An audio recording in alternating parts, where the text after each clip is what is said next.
స్తోత్రం. హల్లెలూయా. దేవుని పరిశుద్ధ వాక్య భాగంలో నుండి భక్తుడైన దావీదు రచించినటువంటి 105వ కీర్తన మొదటి చరణాన్ని చదువుకుని దేవుని యొక్క వాక్యాన్ని ధ్యానం చేసుకుందాం. యెహోవాకు కృతజ్ఞతాస్తుతులు చెల్లించుడి, ఆయన నామమును ప్రకటన చేయుడి, జనములలో ఆయన కార్యములను తెలియచేయడి. పరిశుద్ధ వాక్య భాగం దేవుడు మన వినికిడిలో ఆశీర్వదించును గాక. ఆమె చిన్న మాట ప్రార్థన చేసుకుందాం. స్తోత్రం నాయన, ప్రేమ కలిగిన తండ్రి, మీకు వందనాలు, స్తోత్రాలు ప్రభా. ఇక పెదవసల్లో ఉన్నటువంటి మా ప్రియులు తండ్రి నాయన, ఇక డానియేల్ గారిని బట్టి, అన్న గారిని బట్టి స్తోత్రాలు తండ్రి నాయన. వారికి ఇచ్చినటువంటి ఇక ప్రథమ కుమార్తె అంజలను బట్టి ప్రభా మిమ్మల్ని స్తుతిస్తున్నాను అయ్యా. ఇగో తండ్రి, ఆ బిడ్డకి ఇచ్చినటువంటి రక్షణ కొరకే నీకు వందనాలు.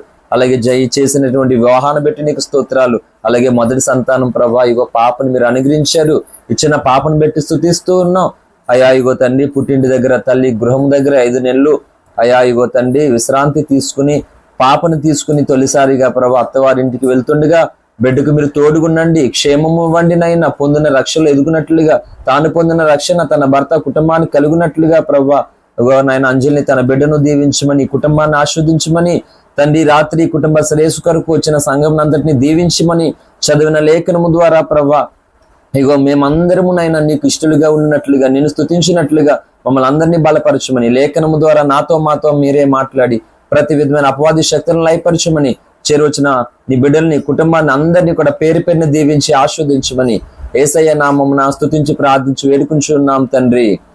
ఆమేన్, ఆమేన్, హల్లెలూయా. దేవుని పరిశుద్ధ నామానికి మహిమ కలుగును గాక. ప్రేమతో మమ్మల్ని ఈ స్థలానికి ఆహ్వానించినటువంటి స్థానిక కుటుంబానికి, డానియేల్ కుటుంబానికి ప్రత్యేక వందనాలు. అలాగే స్థానిక దేవుని యొక్క ప్రియులందరికీ కూడా ప్రభు యొక్క నామాన్ని బట్టి ప్రార్థించడానికి వచ్చినటువంటి ఆత్మీయులందరికీ కూడా యేసయ్య నామములో శుభవందన తెలియపరుస్తున్నాను. హల్లెలూయా. మంచిది. క్లుప్తంగా ఎంతో సమయాన్ని నేను చెప్పను, త్వరగానే ముగిస్తాను. అందరూ కూడా శ్రద్ధగా విందాం. హల్లెలూయా. క్రైస్తవ జీవితంలో దేవుని పిల్లలైనటువంటి మనందరి జీవితాల్లోనూ కూడా దేవుడు కోరుకుంటున్నది ఏంటంటే, ప్రతి దానిని బట్టి మనము దేవునికి కృతజ్ఞతాస్తుతులు చెల్లించాలి అంట. హల్లెలూయా. క్రైస్తవులుగా యేసునందు విశ్వాసం ఉంచి రక్షింపబడి దేవుని కుటుంబంలో చేర్చబడినటువంటి మనమందరము కూడా ప్రభుని స్తుతించువారుగా మనం ఉండాలట. ఒకవేళ అలా లేకపోతే ఏం జరుగుతుందంటే, దేవుడు ఈ భూమి మీద నీకు ఇవ్వాలనుకున్నటువంటి ఆశీర్వాదాలను, దీవెనలను పోగొట్టుకుంటావంతే. హల్లెలూయా. నిజంగా చెప్పాలంటే క్రైస్తవులైనటువంటి మనమందరము దేవునికి నిజంగానే కృతజ్ఞతా స్తోత్రాలు, కృతజ్ఞత స్తుతులు మనం చెల్లిస్తున్నామా లేదని మనం ఆలోచన చేసుకోవాలి. అవసరాన్ని బట్టి చెప్తూ ఉన్నాను. ప్రస్తుతం వీళ్ళు ఈ కూడికి ఎందుకు పెట్టుకున్నారని చెప్పారు, తను సాక్ష్యం విన్నారా? అందరూ వచ్చిన వాళ్ళు మాలోకలో ఉన్నారా, భూలోకలో ఉన్నారా? హల్లెలూయా. ఏంటి వెనకాల అందరికి వినిపిస్తుందా? ఇప్పుడు కూడికి పెట్టుకున్నారు కదా, సాక్ష్యం ఏం చెప్పారు తల్లిగారు? మేము ఎవరు మాట్లాడట్లేదు. అమ్మ ఎక్కడికి వచ్చాం మనం? అయ్యయ్యో దేవుడా. ఇప్పుడు ఏమని చెప్పారు సాక్ష్యం?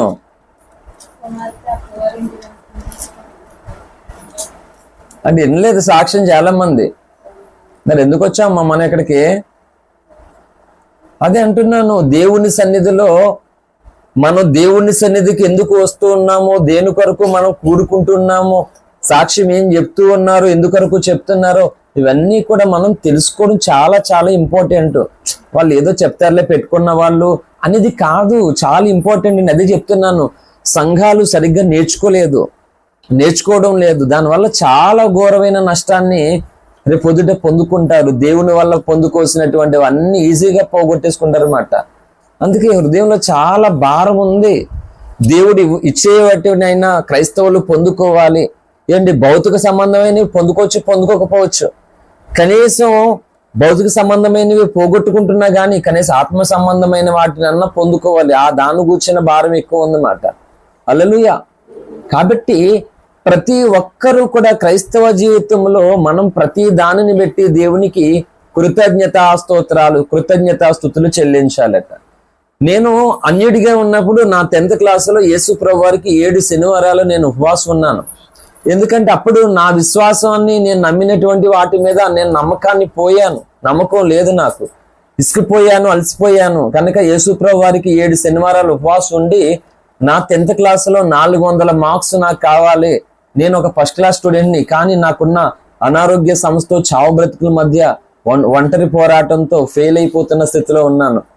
కనుక అందరినీ మొక్కి మొక్కి మొక్కి మొక్కి అలసిపోయి యేసునందు విశ్వాసం ఉంచి 7 శనివారాలు ఉపవాసం ఉండి నేను కానుకిచ్చుకుంటాను, నాకు ఇన్ని మార్క్స్ కావాలి ప్రభు అని నేను అనుకున్నాను అనమాట. అలా యేసు ప్రభు వారు నేను అనుకున్నట్లుగా నాకున్న ఆ అల్పమైన స్వల్పమైన చిన్నపాటి విశ్వాసాన్ని ఆయన జ్ఞాపకం చేసుకుని నాకు 402 మార్క్స్ వచ్చినాయి. 2005లో మార్చి 16ని పబ్లిక్ ఎగ్జామ్ రాశాను నేను, మేలో రిజల్ట్ వచ్చింది. ఆ దినాల్లో నాకు 402 మార్క్స్ వచ్చినాయి. అవి నాకు శక్తికి మించినటువంటి మార్క్స్ మాట. హల్లెలూయా. ఇప్పుడు నేను దేవుడికి ఉపవాసం ఉన్నాను అలా అనుకున్నాను కదా, ఇప్పుడు నేను ఏం చేయాలి? ఇప్పుడు నేను ఏం చేయాలి? కృతజ్ఞత చెల్లించాలి. నేను అన్యుడిని కదా, మరి క్రైస్తవుని కాదు. అన్యుడిగా ఉన్నప్పటికీ కూడా నేను ఏం చేశాను తెలుసా? కారింగ్ పాస్టర్ గారు, సామ్యూయల్ పాస్టర్ గారిని పిలిపించుకుని, ఆయన నాతో చాలా ప్రేమగా ఉండేవాడు మాట పాస్టర్ గారు. ఎందుకు మా అమ్మమ్మ వాళ్ళు ప్రభుని నమ్ముకున్నారు, అక్కడికి వచ్చేవారు. అలా నా ఆరోగ్యం కొరకు కూడా అతను ప్రార్థించేవాడు ఆ దైవజనుడు. ఆ రోజుల్లో నేను ఆ సేవకుడిని వచ్చినప్పుడు, పాస్టర్ గారు నేను ఇలా అనుకున్నాను, ప్రభువు నాకు సహాయం చేశారు, నాకు ఇన్ని మార్క్స్ వచ్చాయి అని నేను కృతజ్ఞత పూర్వకమైన కానుకను దేవుడికి ఇచ్చుకుని ప్రార్థన చేయించుకున్నాను. ఎవరిని? నేను ఒక అన్యుణ్ణి. అయితే ఒక మాట చెప్తున్నాను, ఇప్పుడు మనం అందరము క్రైస్తవులము కదా, దేవుడికి మన జీవితంలో కృతజ్ఞత అనేది ఉన్నదా లేదా? ఇప్పుడున్నటువంటి కార్యక్రమాలను గురించి ఒక మాట చెప్తూ ముందుకు వెళ్తాను. చాలా, ఎందుకంటే సమయం లేదు, మొత్తం అంతా చాలా గందరగోళం డిస్టర్బెన్స్ గా ఉన్నాం. ఇప్పటి వరకు మైకులు లేవు, కానీ ఖచ్చితంగానే కొద్ది నిమిషాలైనా నేను వాక్యం చెప్పడానికి ఇష్టపడుతున్నాను. ఖచ్చితంగానే ఫాలో అవ్వండి, శ్రద్ధగా ఏకీభవించండి. ఇప్పుడున్నటువంటి క్రైస్తవులు దేవునికి కృతజ్ఞతలు చెల్లిస్తున్నారా లేదా చెప్పాలి, అందరూ కూడా మాట్లాడాలి. మౌనవ్రతం. మిమ్మల్ని నిజంగా ఏం చేయాలో నాకు అర్థం కావట్లేదు. మాట్లాడమంటే మౌనంగా ఉంటారేటమ్మా? క్రైస్తవులైనటువంటి మనం దేవునికి కృతజ్ఞతలు చెల్లించాలా లేదా? చెల్లించాలి. చెల్లిస్తున్నామా లేదా? అంటే ఎలాంటి కృతజ్ఞతలు చెల్లిస్తున్నారు అంటే చూడండి, టకటగా చెప్పేస్తాను షార్ట్ లో. క్రైస్తవులు ఇల్లు లేదు, దేవుడు ఇల్లు ఇచ్చాడు, ఏం చేస్తారు? పాస్టర్ గారిని సంఘాన్ని పిలిపించుకుని కూటమి పెట్టుకుని దేవునికి స్తోత్రం అని కూడికి పెట్టుకుంటారు. అవునా కదా? పెళ్ళయింది, ముందో వెనకాలో కృతజ్ఞత కూడికి పెట్టుకుంటారు. ఇప్పుడు వీళ్ళు అమ్మాయికి పెళ్ళయింది, తర్వాత పాప పుట్టింది, అత్తగారింటికి పంపిస్తున్నారు, దేవునికి కాపుదల క్షేమం ఉండాలి, కృతజ్ఞత కూడి పెట్టుకున్నారు. అలాగే ఆటోమేటిక్ గా క్రైస్తవులు ప్రతిదాన్ని గూర్చి కృతజ్ఞత అనేటువంటి దాన్ని తెలుపుతున్నారా లేదా? హల్లెలూయా. ఇప్పుడు ప్రమాదం జరిగింది, యాక్సిడెంట్ అయ్యింది, చనిపోయే వాళ్ళు దేవుడు స్వస్థపరిచాడు, బ్రతికించాడు, సాక్ష్యం చెప్తాం, కూడికి పెట్టుకుంటాం. అవునా కదా? అనారోగ్యం ఉంది, దేవుడు ముట్టాడు, స్వస్థపరిచాడు, కూడికి పెట్టుకుంటాం, కృతజ్ఞత. అవునా కదా? అయితే చెప్తున్నాను, ఇవన్నీ కూడా దేవునికి కృతజ్ఞత చెల్లించడమే. అయితే చూడండి, ఇది అన్య సమాజం కూడా చేసేటువంటి పనే. అన్యుడిగా ఉండి నేను అదే చేశానని చెప్పాను ఇప్పుడు 10th క్లాస్ మార్క్స్ అని. అన్యులందరూ ఇదే చేస్తూ ఉన్నారు. వాళ్ళు ఏదైతే మొక్కుబడి చేసుకుంటూ ఉంటారో తమ దైవములకు, అది వారు పొందుకుని ఆ మొక్కుబడి కొరకు వాళ్ళు 3 కత్తిర్లు ఇస్తారా, లేకపోతే తలనీలాలు అర్పించుకుంటారా, లేకపోతే ఇంటికి వచ్చిన తర్వాత సంబరం చేసుకుని మేకపోతుని ఇస్తామని దాన్ని వారి సమర్పణలు పెట్టి వారు మొక్కుబడులు చెల్లించుకుంటూ ఉన్నారు. హల్లెలూయా. క్రైస్తవులైనటువంటి మనము దేవునికి కృతజ్ఞతలు చెల్లించాలి. అలాంటి ఎలాంటి కృతజ్ఞతలు చెల్లించాలి? దీనికి ఒక పేరు పెట్టారు పరిశుద్ధాత్మ ద్వారా. ఏంటిది ఈ అంశానికి పేరు అంటే నిజమైన కృతజ్ఞత. హల్లెలూయా. నిజమైన కృతజ్ఞత అంటే మిగిలినటువంటివి నిజమైనవి కాదు, నామకార్థమైనవి, నార్మల్ ఏమంటారు దాన్ని, థ్యాంక్స్ గివింగ్. హల్లెలూయా. కృతజ్ఞత అనేది థ్యాంక్స్ గివింగ్ మాట. సో అంటే ఈ పెళ్ళయింది, లేకపోతే పిల్లలు పుట్టారు, లేకపోతే గృహం కట్టుకున్నాం, ప్రమాదం నుండి, యాక్సిడెంట్ నుండి దేవుడు కాపాడాడు, లేకపోతే అనారోగ్యం నుండి దేవుడు స్వస్థించాడు, ఇలా కృతజ్ఞతలు చెల్లించుకుని మనం వండుకోవడం మాత్రమే కాదు. ఇది కాదు నిజమైన కృతజ్ఞత. హల్లెలూయా. మనకు చాలా పోరాటాలు ఉంటాయి. మనం ఎక్కడుంటాం అక్కడే పోరాటాలు మాట, శక్తికి మించి. నిజమే, పోరాటాల మధ్య ఉన్నాం, భయంకరమైనటువంటి పోరాటాల మధ్య ఉన్నాం మనం. నేను చెప్తున్నాను, పోరాటాలకు తగినటువంటి ఘనత ఉంది, బహుమానం ఉంది, ఆశీర్వాదం కూడా ఉంది. హల్లెలూయా. అది కూడా ఉంది పక్కనే, అది లేకుండా ఇది లేదు. దాని కొరకు ఇది ఉందన్నమాట. అయితే క్రైస్తవులు నిజమైన కృతజ్ఞత దగ్గరకు వచ్చేసరికి క్రైస్తవులు అనేకులు ఫెయిల్ అయిపోతూ ఉన్నారు. అంటే సింపుల్ గా చెప్తున్నాను, కృతజ్ఞత అంటే అర్థం ఏంటి చెప్పండి? కృతజ్ఞత చెప్పండి, మాట్లాడండి. హల్లెలూయా. తెచ్చిన వాటర్ బాటిల్ అమ్మగారు వరం, కృపావరాల్లో శ్రేష్టమైనటువంటి కృపావరం నన్ను మర్చిపోవడం మాట. శ్రేష్టమైనటువంటి కృపావరాలు ఇది మాట. 1:30 అవుతుంది వచ్చి, నేను నా బాటిల్ అన్నా నాకు ఇవ్వండి ఎలాగా. హల్లెలూయా. కృపావరాల్లో మంచి కృపావరాలు మాట. మర్చిపోవడం, జ్ఞానం లేకపోవడం, సెన్స్ లేకపోవడం. హల్లెలూయా, నిజమే.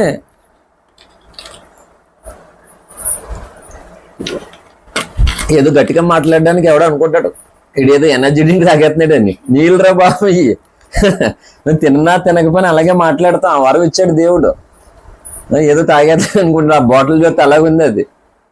హల్లెలూయా. సో కృతజ్ఞత అంటే ఏంటి అంటే థ్యాంక్స్ గివింగ్. ఎవరైనా ఏదైనా మేలు పొందినప్పుడు, ఏదైనా జరిగినటువంటి కార్యాన్ని బట్టి జ్ఞాపము చేసుకొనుట. హల్లెలూయా.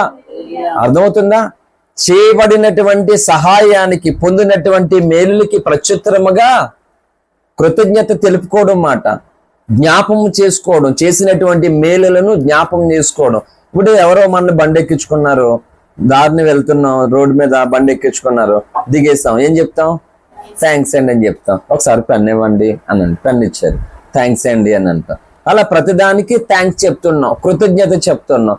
అలా కృతజ్ఞత ఏంటంటే, ఇప్పుడు దేవుడికి మనం చెప్పేటువంటి కృతజ్ఞత ఏంటి? రోడ్డు మీద బండి ఎక్కించుకున్నారు, వాళ్ళు థ్యాంక్స్ చెప్పం, అయిపోయింది, వాళ్ళు ఎవరో మనకు తెలియదు. పెన్ తీసుకున్నాం, థ్యాంక్స్ చెప్పం, అయిపోయింది, వాళ్ళు ఎవరో మనకు తెలియదు. ఈ దేవుడికి కూడా అంతేనా? నా పాయింట్ ఇది మాట. అర్థమవుతుందా? ఇతరుల మనుషులకి ఎలాగైతే మనం థ్యాంక్స్ చెప్పామో యేసయ్యకి కూడా అంతేనా అంటున్నాను. మరి ఎలా దేవునికి? ఆయన చేసిన ఉపకారాల్లో 103వ కీర్తన పక్క పేజీలోకి రండి. ఇడు తొందరగా వెళ్ళిపోవాలి నిజంగా. ఇంటికి ఎన్ని బాధలు ఉన్నాయి కానీ నిజంగా ఇది బాధ ఎక్కువైపోతుంది. హల్లెలూయా. 103వ కీర్తన ఎంత బాగా నవ్వుతున్నారు ఒక్కొక్కరు. క్లోజప్ కోల్గేట్ పేస్ట్ వాడుతున్నట్టు క్లియర్ గా తెలుస్తుంది. 2వ చరణం.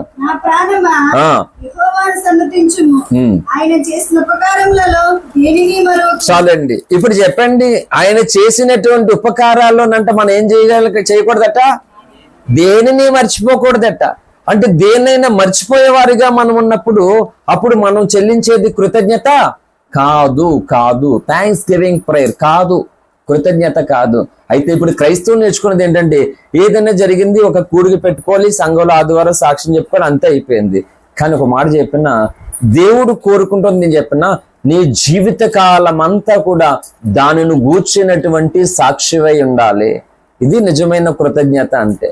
ఇప్పుడు చెప్పండి, మొట్టమొదటిగా ప్రభు మనకి ఇంత గొప్ప రక్షణ ఇచ్చాడు. ఇప్పుడు రక్షణకు మనం ఏం చేయాలి? కృతజ్ఞత చెల్లించాలి. హల్లెలూయా. అంటే ఆరోగ్యం వచ్చింది, కృతజ్ఞత. ఇల్లు కట్టుకున్నాం, కృతజ్ఞత. పెళ్ళయింది, కృతజ్ఞత. పిల్లలు పుట్టారు, కృతజ్ఞత. జాబ్ వచ్చింది, కృతజ్ఞత. ప్రమాదం నుండి దేవుడు కాపాడాడు, కృతజ్ఞత. మళ్ళీ అయిపోయిన తర్వాత ఇలా చూడండి, అయిపోయిన తర్వాత మళ్ళీ ఎవరి పరిధిలో వాళ్ళు ఎవరికి నచ్చినట్లుగా వెళ్ళిపోతున్నారు కదా. మరి ఏం కృతజ్ఞత అది?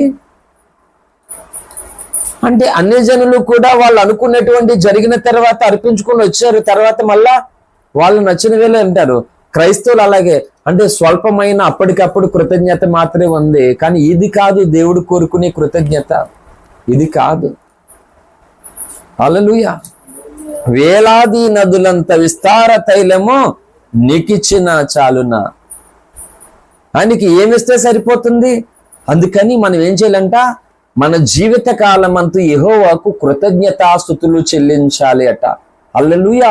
కాబట్టి ఈనాటి సమాజము ఎలాగుందో లేఖనాలు స్పష్టంగా సాక్ష్యం ఇస్తూ ఉన్నాయి.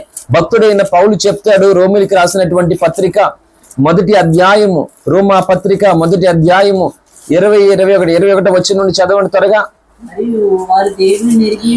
మరియు వారు దేవుని నెరిగియు ఆయనను దేవునిగా మహిమపరచలేదు, కృతజ్ఞతాస్తుతులు చెల్లింపలేదు గాని తమ వాదములందు వ్యర్థులైరి. హల్లెలూయా. వీరేం చేశారట? మరియు వారు దేవుణ్ణి ఎరిగి ఆయనను దేవునిగా మహిమపరచలేదు. అంటే ఆయనకి చెల్లించవలసినటువంటి కృతజ్ఞతలు చెల్లించలేదు అట. దేవుణ్ణి ఎరిగి దేవునిగా మహిమపరచలేదు. తర్వాత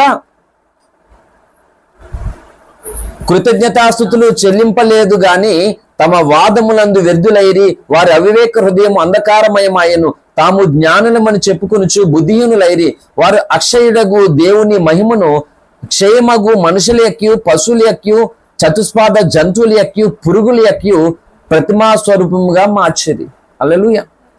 దేవుణ్ణి స్వరూపమును నేల మీద ప్రాకే పురుగులతోనూ ఆకాశ పక్షులతోనూ జంతువులతోనూ దేవుని యొక్క రూపాన్ని పోల్చుకుని స్తుతిస్తూ ఉన్నారట సమాజము. దేవుణ్ణి ఎరిగి దేవునిగా మహిమపరచలేదు. దేవునికి కృతజ్ఞతలు కూడా చెల్లింపను లేదట. వాదాలందు వ్యర్థులైపోయారట. అందుకేనే మనము చెల్లించేటువంటి ప్రతిదీ కూడా కృతజ్ఞత మర్చిపోయే వారిగా ఉండకూడదు. యేసన్న గారు పాడిన పాట ఉంటది, కృతజ్ఞత లేని వారు వేల కొద్ది కూలినను అని అంటాడు దైవజనుడు. హల్లెలూయా. క్రైస్తవ జీవితంలో చూడండి, కృతజ్ఞత అనేటువంటిది అత్యధికమైనటువంటి ఆశీర్వాదాల మూట.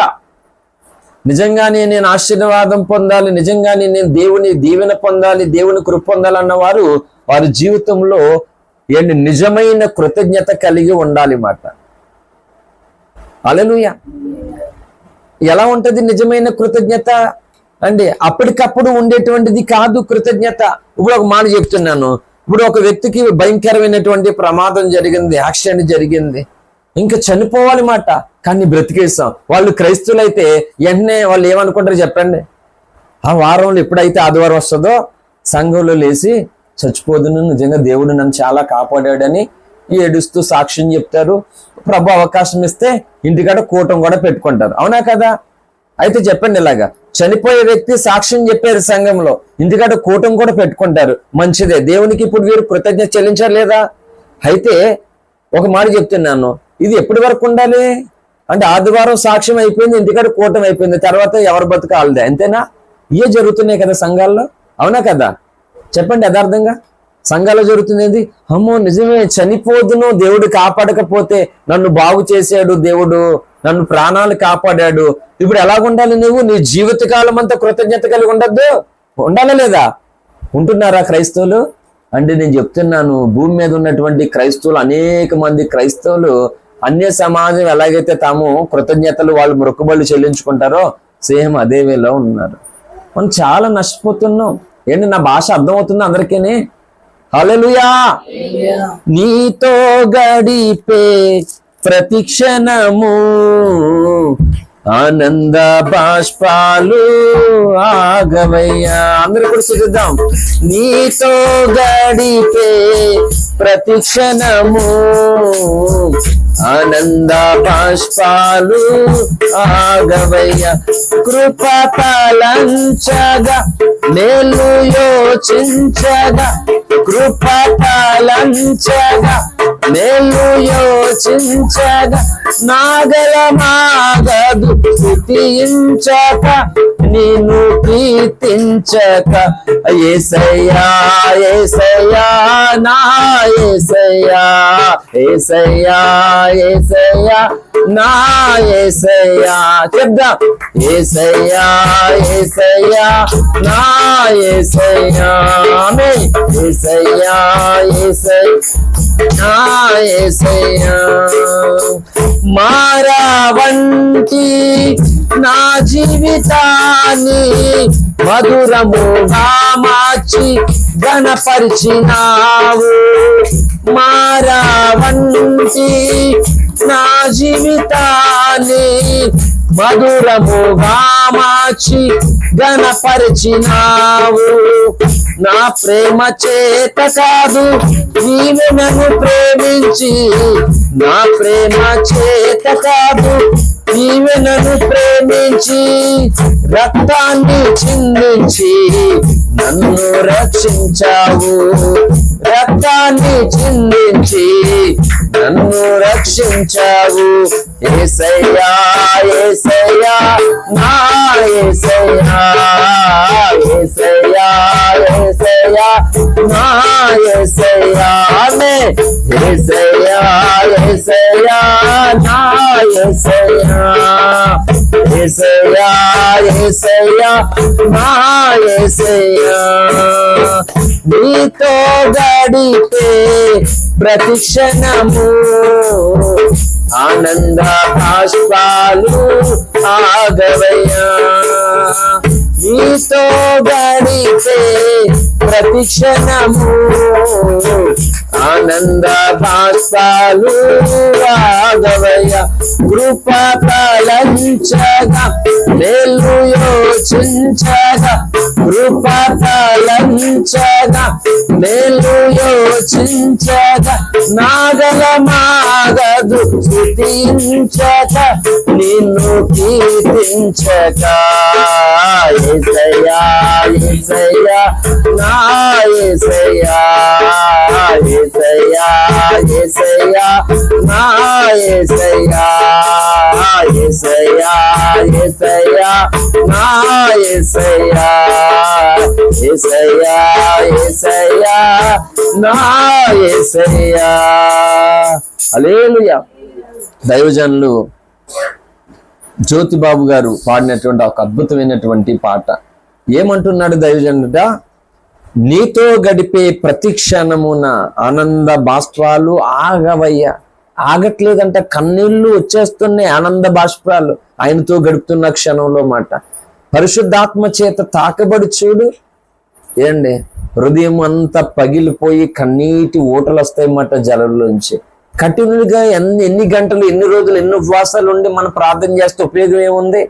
కనులట్టుకుని జలమే కరుమైపోయింది, ఎండాకాలం నీళ్లు కరుమైపోయినట్లుగా ఈనాటి దేవుని జనులలో, దేవుని ప్రజల్లోనూ దేవుని పాదాలు తాకేటువంటి ఊట కరువైపోయింది, రావట్లేదు. మిగిలినటువంటి దానికి బోర్డు ఊట వచ్చేస్తుంది. ఎవరైనా చిన్న మాట అంటే చాలు, చిన్న లోకంలో చిన్న బాధ వస్తే చాలు, చిన్న కష్టం వస్తే చాలు, చాలా ఏడుపులు వస్తాయి జనాలకి. కానీ ప్రభుకి నేను అవిధేయుని అయిపోతున్నాను, దూరస్తులైపోతున్నాను, చాలా నష్టపోతూ ఉన్నాను, అయ్యో అయ్యో అని కన్నీరు మాత్రం రాలేనటువంటి భయంకరమైన పరిస్థితి. అంటాడు దైవజనుడు, నీతో గడిపితే చాలు ప్రతి క్షణమున ఆనంద బాష్పాలు వచ్చేస్తున్నా. ఆగట్లేదట. అద్భుతమైన పాట నిజంగానే. అన్నాడు, కృప తలంచగా మేలు యోచించగా. కృపను గూర్చి ఆలోచన చేస్తున్నాడు. ఎన్ని మేల్లో దేవుడు చేసినటువంటి మేళ్ళు చెప్పండి. ఈరోజు మన జీవితాల్లో దేవుడు చాలా చాలా మేలులు దేవుడు చేశాడా లేదా? చేశాడు. అయితే ఇన్ని మేలులు దేవుడు చేశాడని మనం నమ్ముతున్నాం, విశ్వసిస్తున్నాం, ప్రేమిస్తున్నాం, ఆరాధిస్తున్నాం. కానీ మరి ఆయనకి ఎంత కృతజ్ఞత చెల్లిస్తున్నాం మనం? ఇక్కడ ఫెయిల్ అయిపోతున్నారు క్రైస్తవులు. హల్లెలూయా. అంటే ఏదైనా జరిగింది, సాక్ష్యం చెప్పేశారు, కూటమి పెట్టేసుకున్నారు, అయిపోయింది అంతే. మిగిలినటువంటి జీవితాలు వాళ్ళకి నచ్చినట్లే. కానీ ఏండి ఏం మారుతున్నాయి క్రైస్తవ జీవితంలో? వాళ్ళు దేవుణ్ణి ఎరిగి దేవునిగా మహిమపరచలేదంట, కృతజ్ఞతాస్తుతులు చెల్లింపలేదంట, వ్యర్థులైపోయారట. ఇంకా బైబిల్ చెప్తుంది, పౌలు గారు చెప్పారు. ఏండి నేను చాలా షార్ట్ చేసేస్తున్నాను మెసేజ్, చాలా ముగించేస్తూ ఉన్నాను, ఎవరు ఇబ్బంది పడొద్దు, ఇటు మైక్ మళ్ళీ వదలడం అని చెప్పేసి మైకే పట్టుకోలేదు కదా. హల్లెలూయా. 2వ తిమోతి పత్రిక 3వ అధ్యాయము 2వ వచనం, త్వరగా 2వ తిమోతి 3వ అధ్యాయం 2వ వచనం. మనుషులు స్వార్థ ప్రియులు, ధనాపేక్షకులు, బింకములాడువారు, అహంకారులు, దూషకులు, తల్లిదండ్రులకు అవిధేయులు, కృతజ్ఞత లేనివారు, అపవిత్రులు. చాలండి.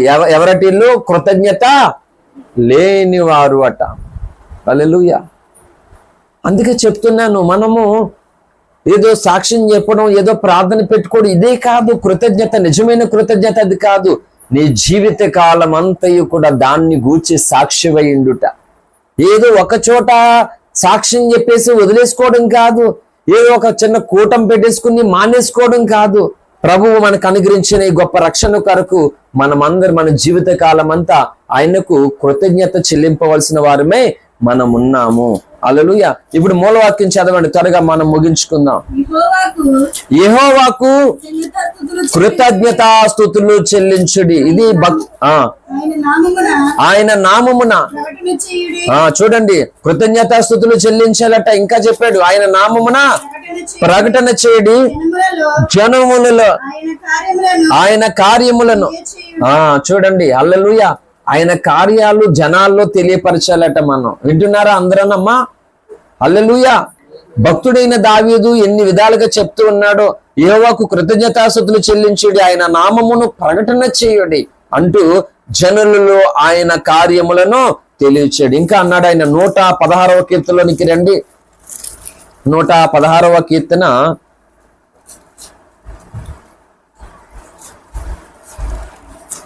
12 యెహోవా నాకు చేసిన ఉపకారములన్నిటికీ నేను ఆయనకి ఏమి చెల్లించుదును?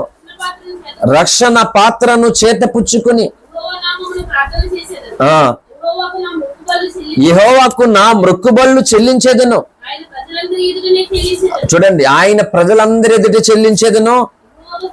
యెహోవా భక్తుల మరి ఆయన దృష్టికి విలువ గలది. చూడండి 17 చదువుదాం మళ్ళా.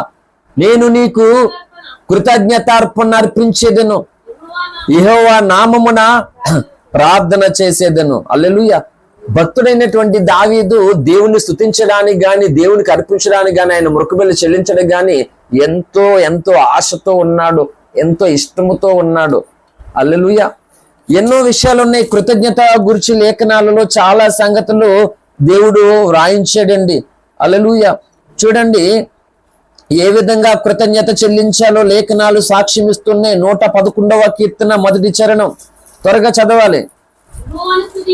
అందరూ కూడా జాగ్రత్తగా వినాలి. యెహోవాను స్తుతించుడి, యథార్థవంతుల సభలోను సమాజములోను పూర్ణ హృదయముతో నేను యెహోవాకు కృతజ్ఞతాస్తుతులు.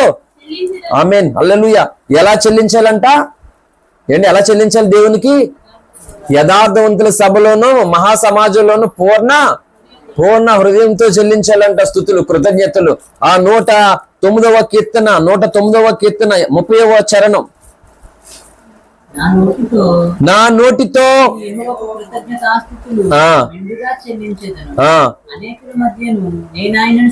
చూడండి ఏం చెప్తున్నాడు అక్కడ. సమాజం అన్నది యథార్థవంతుల సభ అన్నాడు. మళ్ళీ ఇక్కడికి వచ్చి నోటితో నేను యెహోవా కృతజ్ఞతాస్తుతులు మెండుగా చెల్లించేదను, అనేకుల మధ్య నేను ఆయనను.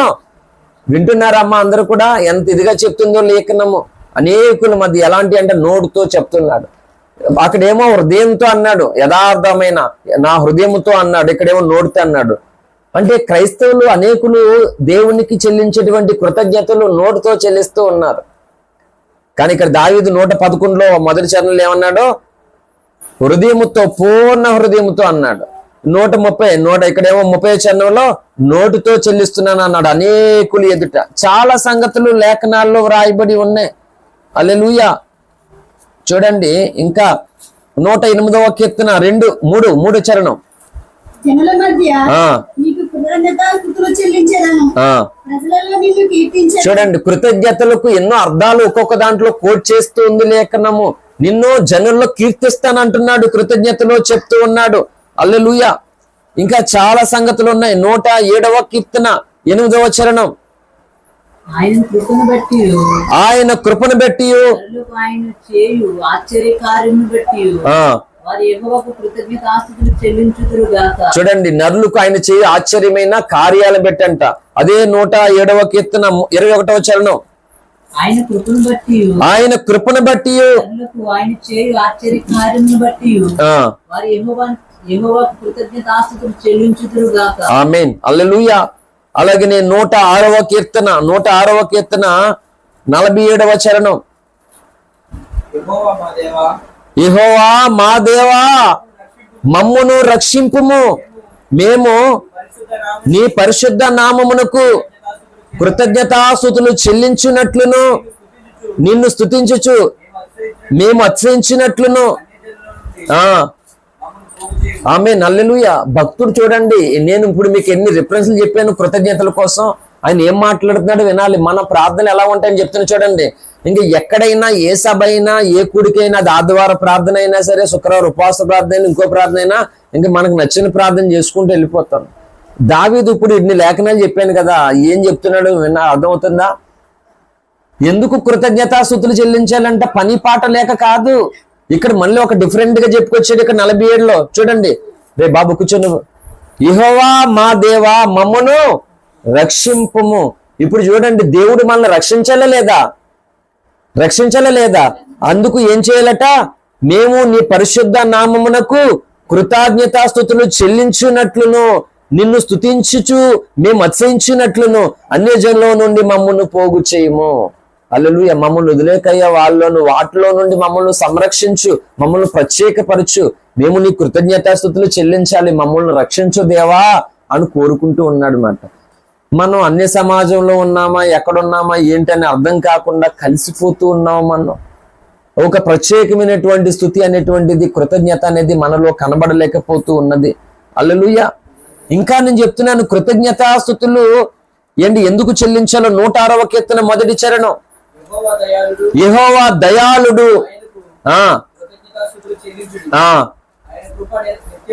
చూడండి ఇలాగా దేవునికి ఇలా మాటి మాటికి కృతజ్ఞతాస్తుతులు చెల్లించేటువంటి వారికి ఏం కలుగుతుందంట? దేవుని కృప తోడుగా ఉంటుందంట. హల్లెలూయా. దేవుని కృప నిత్యం ఉంటుందంట. ఇప్పుడు మన అందరికీ దేవుని కృప ఉండాలా లేదా? మరి రంజిత్ని కూర్చోబెడతాలి.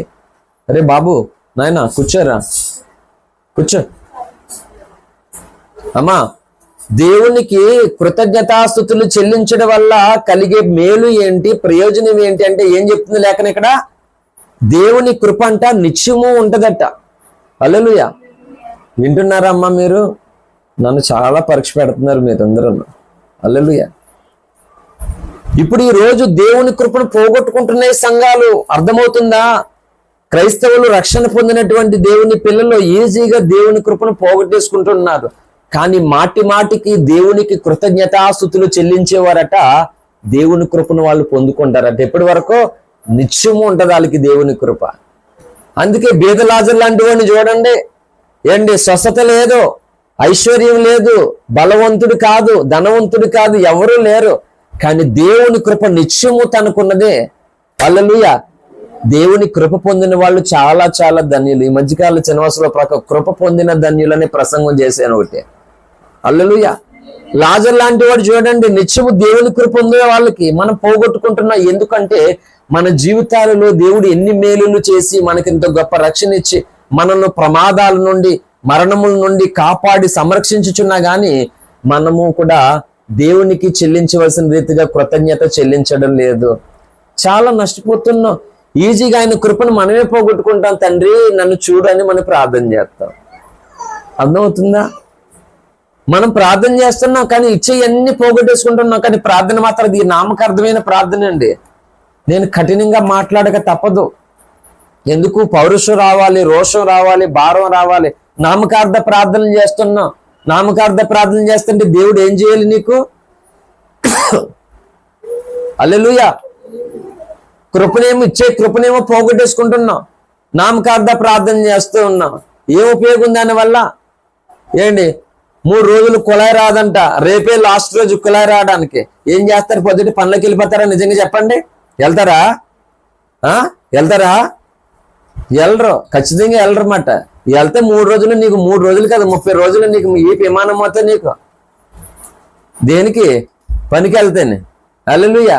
తప్పదు, 3 రోజులు రాదు. మానేసుకుని అర్జెంటుగా ఖచ్చితంగా అన్ని మానుకుండి ఖచ్చితంగా నువ్వు కుళాయి నీళ్లు పట్టుకోవడాలకుండా ఇప్పుడు అంత కష్టపడి నీళ్లు మోసుకుని ఇంట్లో ఏవైతే ఉన్నాయో నింపుతావా లేవా? అప్పుడు ఎందులో వేస్తావు? కారిపోయే దాంట్లో వేస్తావా, లేకపోతే ఎందులో వేస్తే ఉంటాయి అందులో వేస్తావా? చెప్పండి అమ్మా, మీకు దండం పెడతానమ్మా. పెదవసలు ఏంటమ్మా ఇలా తగులుకున్నాను? నన్ను నేను మీకు తగులుకున్నాను, మీరే నాకు తగులుకున్నారా? అంజలి సేఫ్, వెళ్ళిపోతుంది, వెళ్ళిండు.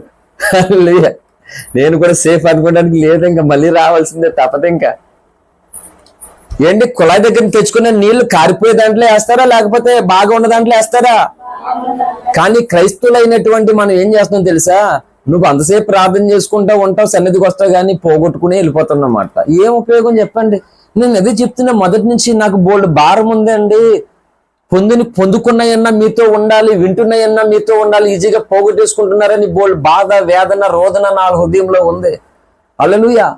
కృతజ్ఞతాస్తుతులు చెల్లించడం వల్ల అంట దేవుని కృప ఉందంట.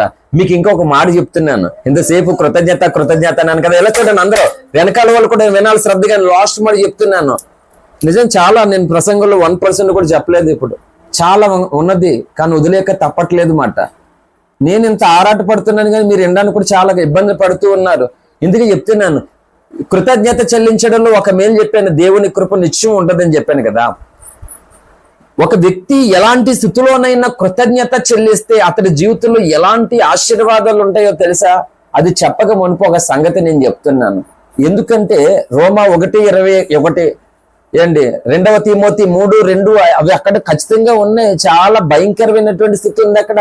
ఈనాటి క్రైస్తవులో నిజమైన కృతజ్ఞత లేదు. ఇప్పుడు వరకు చెప్పానే, పెళ్లి లేకపోతే ఇల్లు, దేవుడు చేసినటువంటి మేలు, సంఘంలో సాక్ష్యము, లేకపోతే ఇంటి దగ్గర మహా అయితే కూటం, అంతే. ఇదే అయిపోయింది కాదు. మరి తర్వాత వాళ్ళ జీవితాలు ఎలా ఉన్నాయి?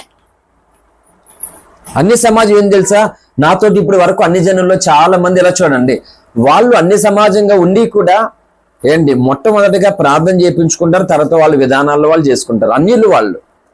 కోలంకకి మీరు రండి, అక్కడ అన్యులైనటువంటి వారు ఎన్నో కార్యాలు ఎప్పుడో వాళ్ళకి ప్రార్థన చేసామంటారు, ఏవో జరిగంట. ఖచ్చితంగా వాళ్ళు ఏం చేస్తారు తెలుసా, వాళ్ళ ఆలోచన విధానం అలాగ.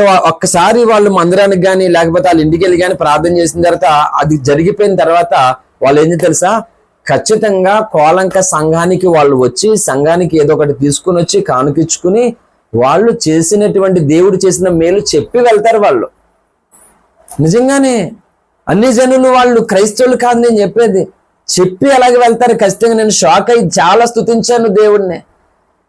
సంఘాలు కూడా ఏం చేయాలి తెలుసా, దైవజనుడు అంట సంఘమును చూసి దేవునికి కృతజ్ఞతలు చెల్లించాలట, సంఘంలో ఉన్న జనులను బట్టి. లేకపోతే మీరు చాలా నష్టపోతారు. నిజానికి ఇంత భీకరమైనటువంటి గలిబిలి వాతావరణంలో ఇది ఒక అమృతం మాట. నీకు ఈ సందేశం అర్థమవుతుందా? ఒక అమృతం ఈ సందేశం నీకు.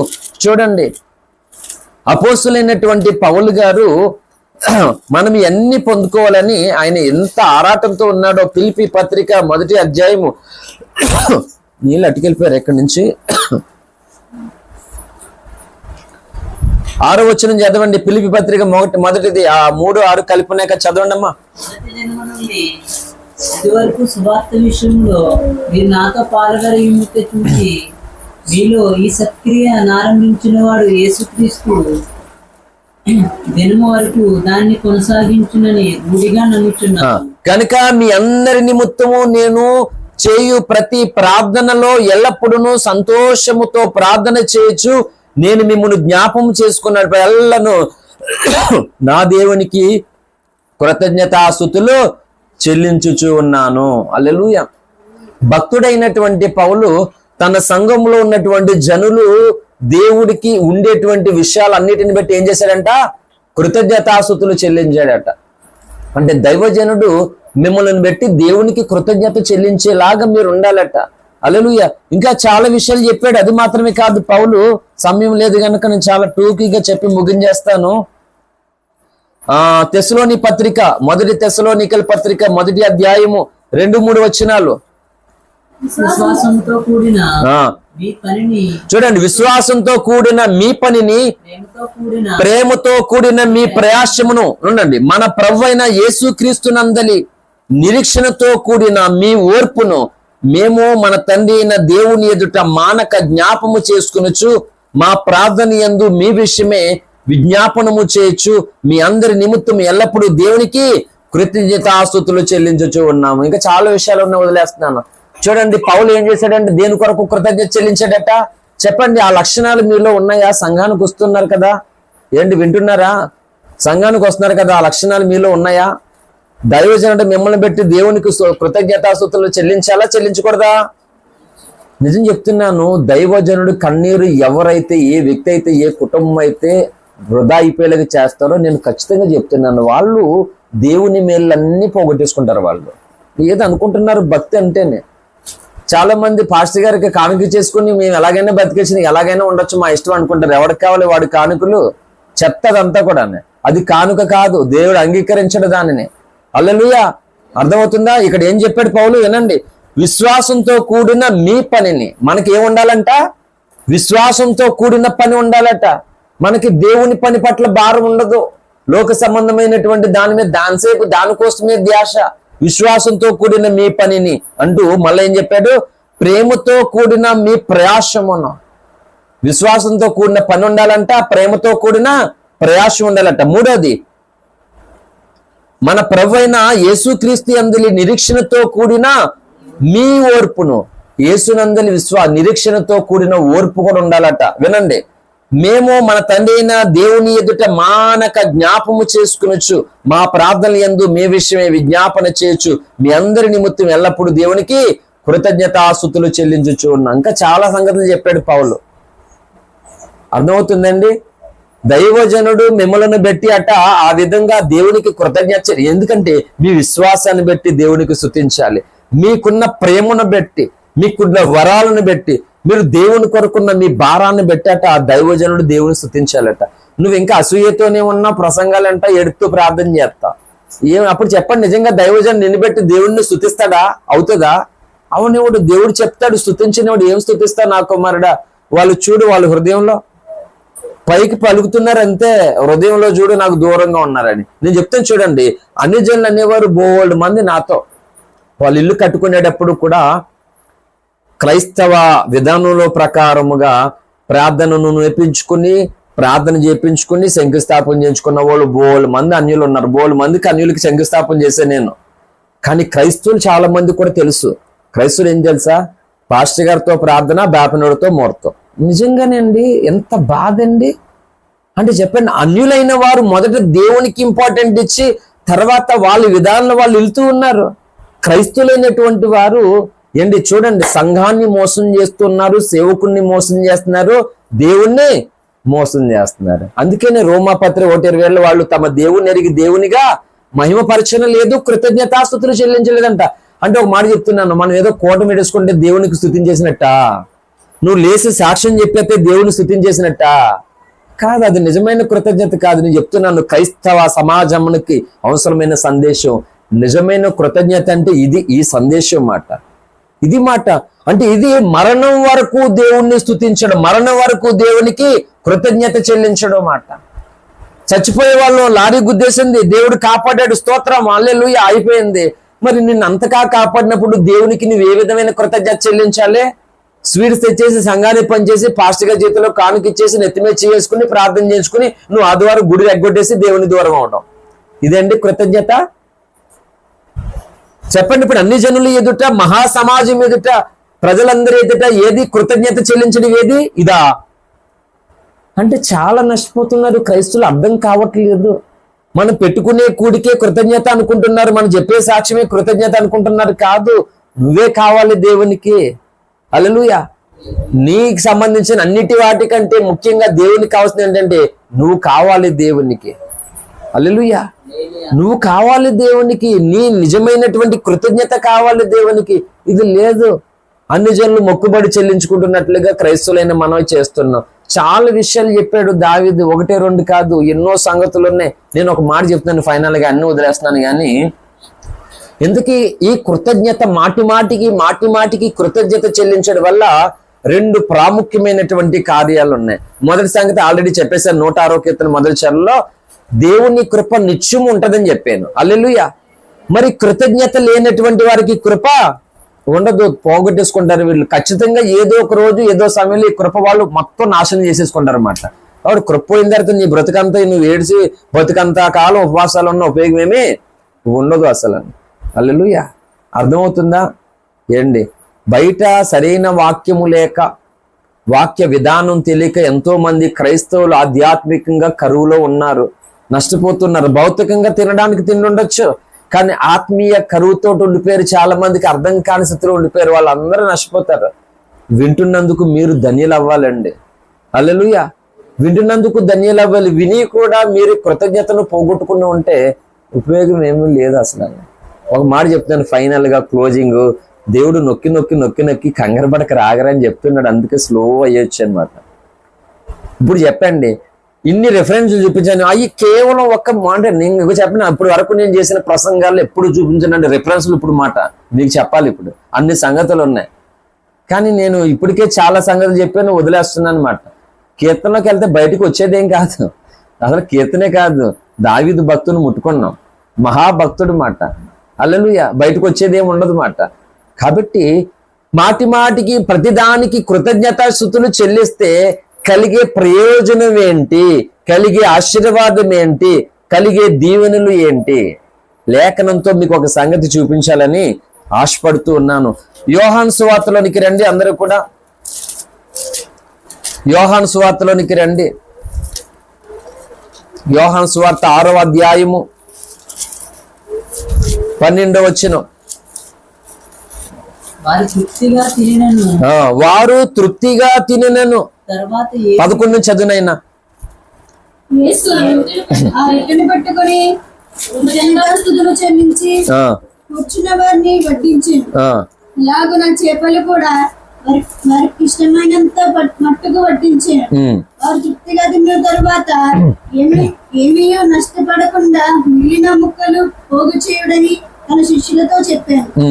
కాబట్టి వారు భుజించిన తరువాత వారి యొక్క మిగిలిన 5 యవల రొట్టె ముక్కలను పోగు చేసి 12 గంపలు నింపిరి. చాలండి. హల్లెలూయా. 5 రొట్లు 2 చిన్న చేపలు అంటాయి కదా అమ్మా, వినండి, ముగింపులో ఉన్నాను వినండి. 5 రొట్లు 2 చిన్న చేపలు అంటాయి కదా, ఇక్కడ ఒక భాగం మాట అందులో. ఇప్పుడు 5 రొట్లు 2 చిన్న చేపలే, ఎంతమంది తిన్నారు, ఇంకా ఎన్ని గంపలు మిగిలే చెప్పాడు లేఖనం. 5,000 మంది తిన్నారంట పురుషులు, 12 గంపలు మిగిలాయట. ఇలా చూడండి, ఉన్నాయే 5 రొట్టెలు, ఉన్నాయే 2 చేపలు, వీటిని 5,000 మంది, ఇంకా పై లేఖనాలు ఉన్నాయి, ఇంచుమించు పురుషుల సంఖ్య 5,000 మంది చెప్పాడు దేవుడు.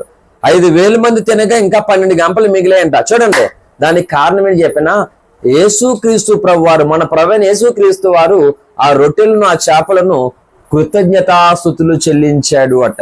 హల్లెలూయా. మీకు మాట చెప్పినా కృతజ్ఞత అని వాయించేస్తున్నాడు ఏట్రా బాబు అనుకుంటారు కదా, వెళ్ళలేని వాళ్ళు అందరూ నష్టపోతారు. నేను చెప్తున్నాను, పాటించిన వాళ్ళు అందరూ నష్టపోతారు అన్నమాట. ఇలాగా మన జీవితాల్లో మనకిచ్చిన రక్షణ బట్టి, మనకు కలిగినటువంటి దైవజనును బట్టి, మనం పొందుతున్న సత్యాన్ని బట్టి, వింటున్న దేవుని యొక్క వాక్యాన్ని బట్టి దేవుణ్ణి స్తుతిస్తూ దానికి తగినట్లుగా మనం దేవుడికి అంటికట్టబడినట్లయి ఉండి స్తుతిస్తే ఏమో తెలుసా, నువ్వు విస్తరించబడతావు. హల్లెలూయా. నువ్వు ఆశీర్వదించబడతావు. ఉన్న 5 రొట్టెలే 2 చిన్న చేపలే, దేవుడు కృతజ్ఞతలు చెల్లించగా అవి ఏమైంది, వేల మందికి ఆహారం అయిపోయింది. నువ్వు భేద స్థితిలోనే, నువ్వు లేమి స్థితిలోనే, నువ్వు ఇబ్బంది స్థితిలోనే, కరువులోనే, నష్టంలోనే, బాధలోనే స్తుతించడం మొదలుపెట్టి నువ్వు అలా స్తుతిస్తున్నప్పుడు ఏమో తెలుసా, నువ్వు అభివృద్ధి పొందుతావు మాట. హల్లెలూయా. మొత్తం నీ కృప విస్తరించబడుతుంది. ఆ కృప అన్నాను ఎక్కడ, ఇక్కడేమో అభివృద్ధి అంటున్నాను. ఏమో తెలుసా, విస్తరించబడుతుంది, సమృద్ధి కలుగుతుంది, తృప్తి పొందుతావు నీ జీవితంలో. ఇప్పుడు చెప్పండి, యథార్థంగా క్రైస్తవులు ఏమన్నా తృప్తి ఉందా? తృప్తి లేదు. ఇప్పుడు కష్టపడుతూ ఉన్నారు, ఎవరికి వాళ్ళు ఏ పనికో దేనికో వెళ్తున్నారు, కానీ తృప్తి లేదు ఎవరికైనా, ఉండవు. బ్రతికంత తృప్తి ఉండదు. దేవుణ్ణి స్తుతించేవారట తృప్తిగా ఉంటారట. దేవుణ్ణి స్తుతించలేని వాళ్ళు చెప్తున్నాను, కృతజ్ఞత లేనటువంటి వారు, దేవుణ్ణి స్తుతించలేనటువంటి వారు వారి జీవితంలో ఎప్పటికీ తృప్తిగా ఉండరని చెప్తుంది లేఖనం. క్రైస్తవుల్లో మరి ఎందుకు ఇలా తయారవ్వరు చెప్పండి, మీరు కారణం ఏంటి చెప్పండి. సమస్యలు పోలని చెప్తారు, కృతజ్ఞత ఉండదు వాళ్ళకి. దేవునికి కృతజ్ఞతాస్తుతులు చెల్లించడం యోహాను సువార్త 6, 11, 12 లేఖనాలు నెరవేరితే కష్టంగా అన్నమాట. నువ్వు కైములోనే ఉంటావు. అందుకే యెహోవా నా కాపరి, 23వ కీర్తన మొదటి చరణం, యెహోవా నా కాపరి, నాకు లేమి కలగదు. తక్కువ ఉండదట, కొదువు ఉండదట, సమృద్ధితో ఇస్తుంటాడు. దేవునికి కృతజ్ఞతాస్తుతులు చెల్లించే కుటుంబాలకి, దేవుణ్ణి కృతజ్ఞతాస్తుతులు చెల్లించే సంఘానికి ఏంటి అమ్మా, కొదువులన్నీ తొలగిపోయి సమృద్ధి, తృప్తి, సమాధానం, నెమ్మది, ప్రశాంతత, దీవెనలు, వరాలు, మేలులు, ఘనతలు, బహుమానాలు అన్ని కూడా దేవుడు విస్తరింప చేస్తాడట. కృతజ్ఞతలో ఎంత ఆశీర్వాదం ఉంది. అందుకని ఈ కూడికకి పేరే నిజమైన కృతజ్ఞత. హల్లెలూయా. ఇప్పుడు కోట పెట్టేసుకుని సాక్ష్యం చెప్పేసి మళ్ళా మనకు నచ్చినట్లుగానే ఉన్నాం, ఏముంటది అప్పుడు? ఏం ఉండదు. అర్థమవుతుందా? నష్టపోతున్నారు క్రైస్తవ సమాజం మాట. కాబట్టి దేవుడు ఎప్పుడైతే ఆ రొట్టెలు పట్టుకుని కృతజ్ఞత స్తుతి చెల్లించాడో, ఎప్పుడైతే ఆ స్తుతి ద్వారా అవన్నీ కూడా విస్తరించబడినవి, ఆశీర్వదించబడినవి, అభివృద్ధి పొందబడిన మాట. కాబట్టి మనం ఉన్న స్థితిలోనే ఈ కృతజ్ఞతలు కలిగి మనం దేవునితో నడవండి, దేవభక్తి చేయండి, కృతజ్ఞత కలిగిన వారిగా ఎల్లప్పుడూ స్థిరులుగా ఉండండి, యథార్థ హృదయంతో చేయండి, నోటితో కృతజ్ఞత చెల్లించండి. ఇవన్నిటిని మీరు ఫాలో అవ్వండి. ఫాలో అవుతుంది తెలుసా, నువ్వు నీ చుట్టూ ఎన్ని సమస్యలు ఇబ్బందులు నీకున్నా కానీ నీ అంత తృప్తిగా నీ చుట్టూ ఎవరు ధనవంతులు కూడా ఉండరు. హల్లెలూయా. ఉండలేరు. ఈ కృతజ్ఞత లేని వాళ్ళకి దేవుడు ఎన్ని ఇచ్చినా సరే వాళ్ళు తృప్తిగా ఉండరు అన్నమాట. కృతజ్ఞత కలిగిన బేదలాజరు చూడండి ఎంత తృప్తిగా బతికేసాడో జీవితంలో. అవునా కదా? అందుకే చెప్తున్నాను, ఈ రోజు నుంచైనా ఈ మాటను పాటించండి. క్రైస్తవులకు ఎందుకు ఆత్మీయ తృప్తి ఉండట్లేదు? హల్లెలూయా. తృప్తి పడట్లేదు క్రైస్తవులకి.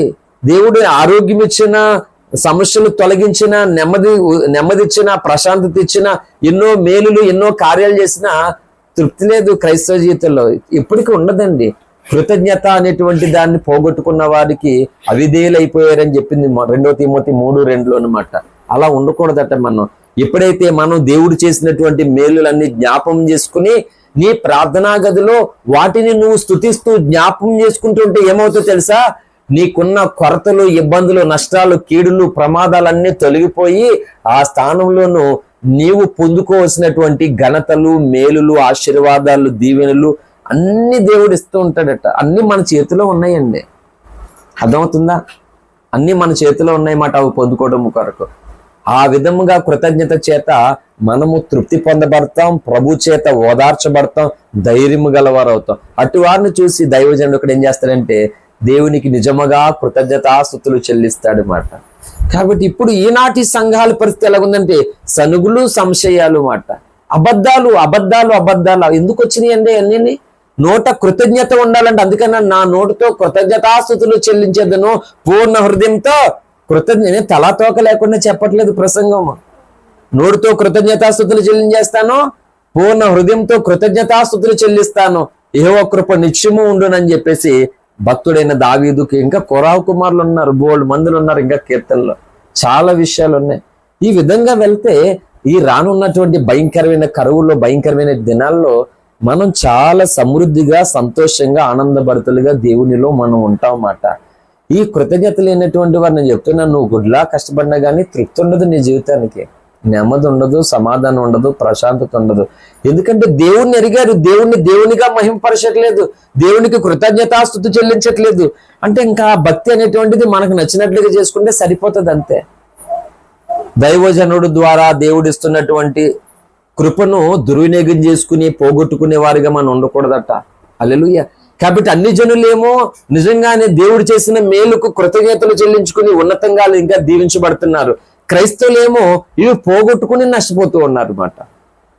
అందుకనే ఈ రోజు ఈ ప్రసంగం ద్వారా ఏదో ఒక సమయానికి, ఒక పూట, ఒక రోజుకి కృతజ్ఞత చెప్పి మనం దేవుడికి దూరం అవడం కాదు.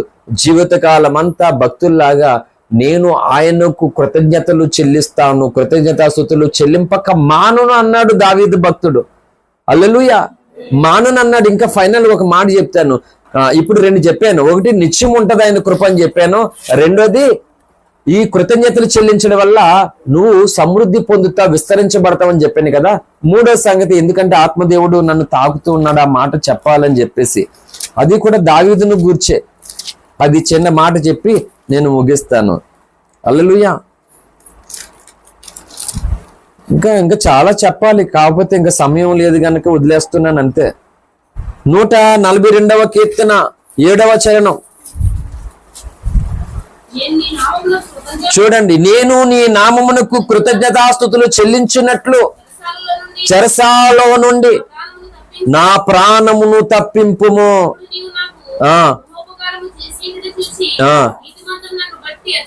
హల్లెలూయా. చూడండి దావీదు ఏమని ప్రార్థిస్తున్నాడో. ఏమంట? నేను నీ నామమునకు కృతజ్ఞతాస్తుతులు చెల్లించినట్లు చెరసాల నుండి నా ప్రాణమును తప్పించుము. హల్లెలూయా. నిజమే, ఈ రోజు మనం అనుకుంటున్నాం మనం ఇంట్లోనే ఉంటున్నాం, మన బతికేదో మనం బతుకుతున్నాం అనుకుంటున్నాం. కానీ ఇంకో షాకింగ్ బ్రేకింగ్ చెప్పినా, మనం బంధింపబడి ఉన్నాం. సాతానుడు దుష్టుడు చెరలో ఉన్నాం మనం. సాతానుడు నిన్ను నన్ను బంధించేసి దేవునితో మాట్లాడకుండా, దేవునికి లోబడకుండా, దేవుడికి నచ్చలేనివి ఏవైతే ఉంటాయి. ఇప్పుడు అబద్ధాలు ఆడే వాళ్ళందరూ దేహోకి వేయలేని లేకుండా ఉంది. ఆ అబద్ధాలు మాత్రం మాట్లాడుకుని ఉండరు. సాక్ష్యాలు కూడా అబద్ధ సాక్ష్యాలు చెప్పేస్తారు సంఘంలో లేసి. ఎంత దారుణమండి. ఎంత చెప్పండి, అది బరి తగ్గించి తప్పు కాదు. అది ఎలా క్షమిస్తాడండి దేవుడు? సేవకుడేమో ఏడ్చి ప్రార్థన చేయాలి, నీ కోసం ఉపవాసం ఉండి ప్రార్థన చేయాలి. కానీ లేచి ఏం చేస్తారు వీళ్ళు? సంఘం ఎదుట, పరిశుద్ధాత్మ ఎదుట మోసపు మాటలు, అబద్ధపు సాక్ష్యాలు చెప్పేస్తారు తెగించి. అంటే ఇప్పుడు వీళ్ళు ఎవరిని మోసం చేస్తున్నారు? సాక్షాత్తు పరిశుద్ధాత్మ దేవుణ్ణే మోసం చేస్తున్నారు. ఇప్పుడు చెప్పండి, దేవుడు వీళ్ళకి ఎలాగా కాపుదలు ఇస్తాడా? పోగొట్టుకుంటారు మాట. అంటే దేవుడు ఏదైతే అసహించుకుంటాడో, ఏదైతే దేవుడు ఇష్టం లేదో దాన్ని వదులుకోవడానికి ఇష్టపడరు క్రైస్తవుల మాట. హల్లెలూయా. పాస్టర్ గారు ప్రార్థన కావాలి, బేపనోడు ముహూర్తం కావాలి. ఏంటి చెప్పండి, రెండు ఎందుకు? ఏదో ఒకటే తీసుకో. పాస్టర్ గారు ప్రార్థన ఎందుకు వదిలిపాడే? ఏంటి ఇలా చూడండి, నన్ను చూడండి. బ్రాహ్మణోడు ముహూర్తమే నీకు ఎక్కువైనప్పుడు, నేను వాళ్ళని విమర్శించట్లేదు, పెట్టుకునే వాళ్ళని, ఆ బ్రాహ్మణ అతన్ని నేను విమర్శించట్లేదు, వాళ్ళని ప్రేమిస్తాను, గౌరవిస్తాను. అది ఎక్కువైనప్పుడు ఇంకా పాస్టర్ గారు ప్రార్థన ఎందుకు? సంఘ ప్రార్థన ఎందుకు? లేదు, సంఘ ప్రార్థన ఇక్కడ ఉండాలి కదండి. ఎందుకు? నీ నాశనంలో పాలు పుచ్చుకోవడానికి సంఘ ప్రార్థన ఉండాలా? ఎందుకంటే ఉండడం అవసరమా?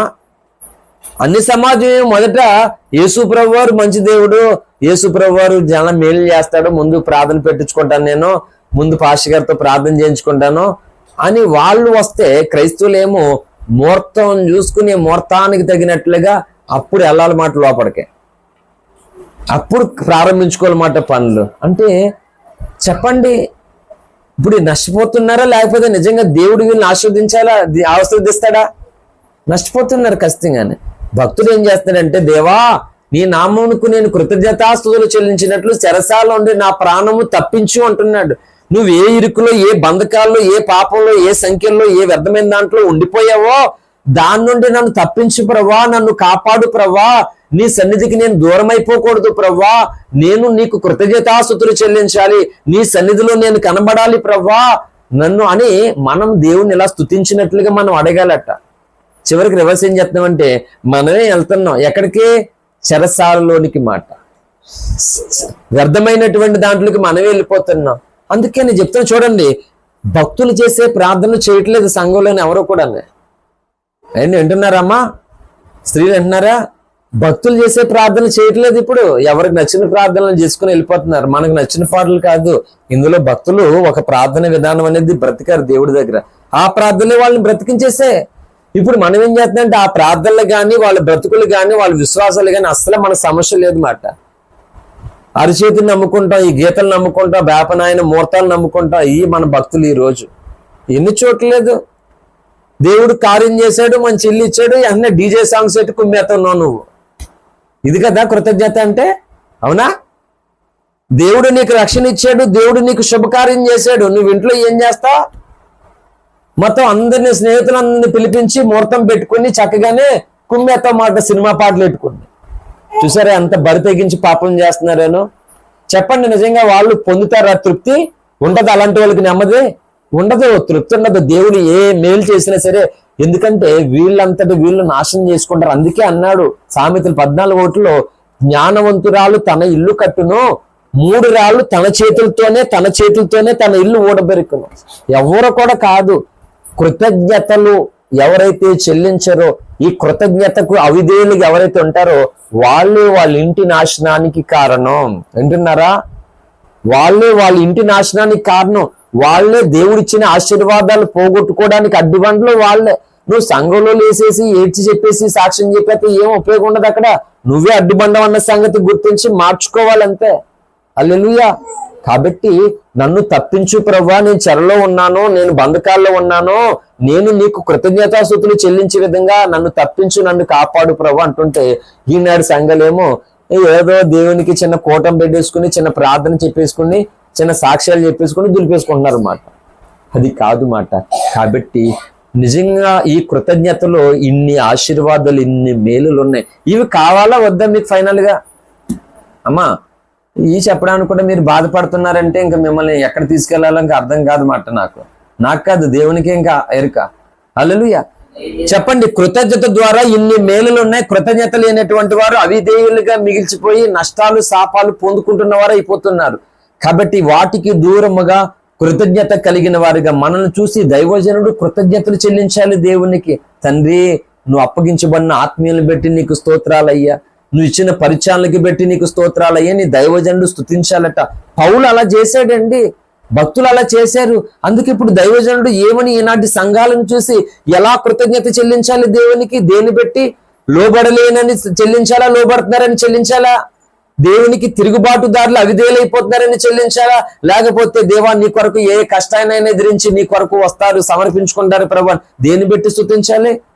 అందుకనే క్రైస్తవ సమాజం ఇక్కడున్న మనకు మాత్రమే కాదు, క్రైస్తవ సమాజం అంతటికి నేను ఎన్నోసార్లు చెప్పాను, క్రైస్తవ సమాజము, క్రైస్తవ సంఘము క్షేమాభివృద్ధి నొందడం కొరకు కన్నీరు కాచడానికి, స్వార్థ ప్రక్షణ పోరాడడానికి, దేవుని సత్యవాక్యాన్ని ప్రకటించడానికి పరిశుద్ధాత్మ దేవుడు ఆ దండులో ఉండడానికి నాకు కూడా కృపనిచ్చాడు. హల్లెలూయా. అందుకే ఇది వ్యర్థం కాదు. నన్ను చులకనగా చూడండి, నన్ను ఇంకోలాగా ఎంచండి, తప్పలేదు. కానీ ఈ మాటలు మాత్రము మీరు ఆలోచన చేస్తే, అనుసరిస్తే, పాటిస్తే ఇట్టి కృతజ్ఞత కలిగినటువంటి వారు ప్రతి స్థలమందు ప్రతి స్థితి యందును తృప్తి పొందినటువంటి వారిగా దేవుని ఉన్నతమైన అంతకంతకు వీరు వర్ధిల్లుతారు. మేలులు, ఘనతలు, ఆశీర్వాదాలు అన్నీ పొందుతారు. ఈ ఒక్క కృతజ్ఞత అనేది నువ్వు పోగొట్టుకుని ఉంటే తృప్తి ఉండదు జీవితంలో, నీకు నచ్చినట్లుగా బ్రతుకుతావు. చివరికి దేవునికి అవిధేయులైనటువంటి వారు, దావీదు అంటాడు, పాతాళలో నుండి నిన్ను స్తుతిస్తారా అని చెప్పాడు దావీదు భక్తుడు. హల్లెలూయా. మరణ పాత్రులు నిన్ను స్తుతిస్తారా అన్నాడు దావీదు. బోల్డ్ సంగతులు వదిలేశాను నేను ఈ రాత్రి. కాబట్టి ఈ సంగతులను బట్టి ధ్యానం చేసి ఇక మీదట నీ క్రైస్తవ జీవితం, సమాజంలో, సంఘంలో, కుటుంబములో నీవు దేవునికి నిజమైన కృతజ్ఞత కలిగించే వ్యక్తిగా నీ నోటితోనూ హృదయముతోనూ యథార్థతో మహాసమాజములోను, జనులలోను, యథార్థవంతుల సభలోను నిజముగానికి కృతజ్ఞతాస్తుతులు చెల్లిస్తూ యోహాను సువార్త 6:11-12 5 రొట్టెలు 2 చిన్న చేపలే, చిన్న జీవితమే కానీ ఎన్ని వేల మందికి ఆహారం అందించబడిందో ఇంకా మిగిల్చిందంట. అలాగే నీవు దేవునికి అలా కృతజ్ఞత కలిగిన వ్యక్తిగా అయిపోతే నీవు అనేకులకి ఆహారం తీర్చే వ్యక్తి అయిపోతావు. నీ సహాయం చేత ఎందరో మేలు పొందుతారండి. ఇంకా నువ్వు సహాయం చేసే కొద్దికి నీకు దేవుడు ఇంకా సమృద్ధి నీ దగ్గర ఉంటుంది ఖచ్చితంగానే. ఇరుకులో, ఇబ్బందిలో, కష్టంలో, నష్టంలో, బాధలో, అప్పుల్లో ఈ విధమైన కృతజ్ఞతలు కలిగి నువ్వు జీవించు దేవునికి. ఇసుకోక సనికోక ఈ కృతజ్ఞత కలిగి నువ్వు ముందుకు సాగిపో. ఈ ఆశీర్వాదాలన్నీ నీకే. అటువంటి కృప పరిశుద్ధాత్మ దేవుడు వాక్యమును అనుసరించి దానికి లోబడిన ప్రతి వారికి అనుగ్రహించును గాక. ఆమేన్, ఆమేన్. మోకరించండి.